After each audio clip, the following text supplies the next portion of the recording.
Mataas po ang protesta na nangyayari sa Iran dahil po sa economic hardship ng citizens. Kagaya po nangyayari sa Pilipinas.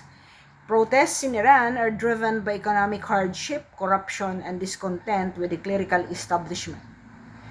The country's currency, the rial, has lost nearly half of its value against the dollar in 2025, with inflation reaching 42.5 in December. The Iranian people are frustrated with the government's economic mismanagement, corruption, and strict laws, just like in the Philippines.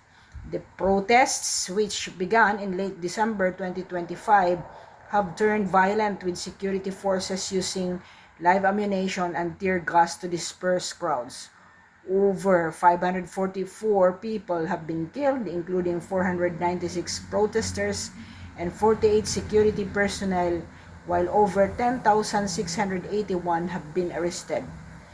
As for the Philippines, it is experiencing its own wave of protests, primarily driven by corruption scandals and economic concerns. Millions, and the latest was nearly 1 million, have taken to the streets to demand accountability and reforms, particularly regarding flood control projects and government spending, while the situation in Iran and the Philippines share the same similarities.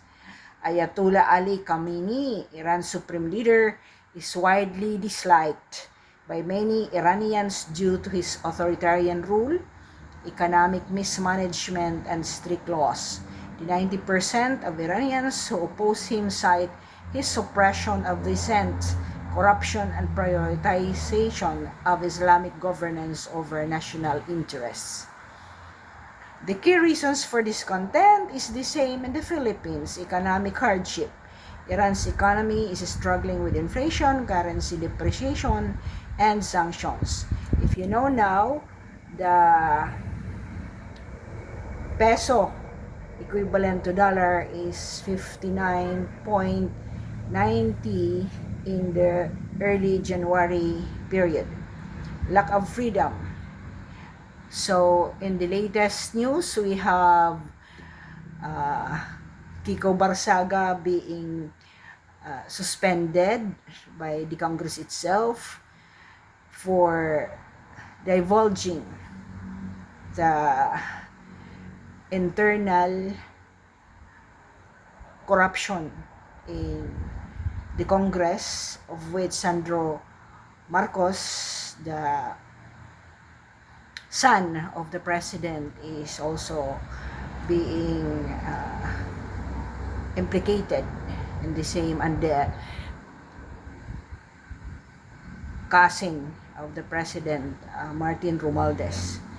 So, in the recent situation, Colonel of the Armed Forces of the Philippines has also withdrawn the support to the President of the Philippines. This lack of freedom and the censure, like in the recent statement of the Ombudsman saying that Congressman Leviste will be evaluated or be prosecuted for letting his franchise be used by the solar business, which he divested when he ran for Congress. Corruption and nepotism, of course, they have the same cronyism and corruption as in the Philippines, and Khamenei's inner circle have eroded trust in his government. Foreign policy. Many Iranians disagree with Khamenei's aggressive foreign policy, particularly his support for groups like Hezbollah and Hamas. In the same reason, the Philippines is being perceived to be declaring conflict against China.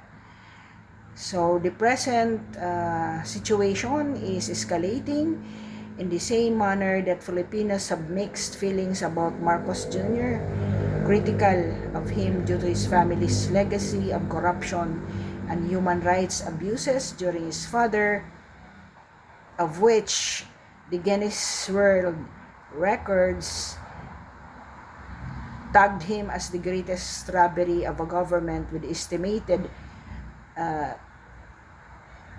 amount of 5 billion to 10 billion US dollar during his rule from 1965 to 1986.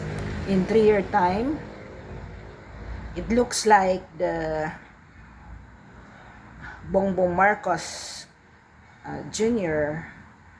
is also marked by the regime of widespread corruption, cronyism, and embezzlement of public funds, and lack of accountability na historical distortion attempting to rebrand his father's legacy and downplay human rights abuses, and the continuing deafness to corruption allegations of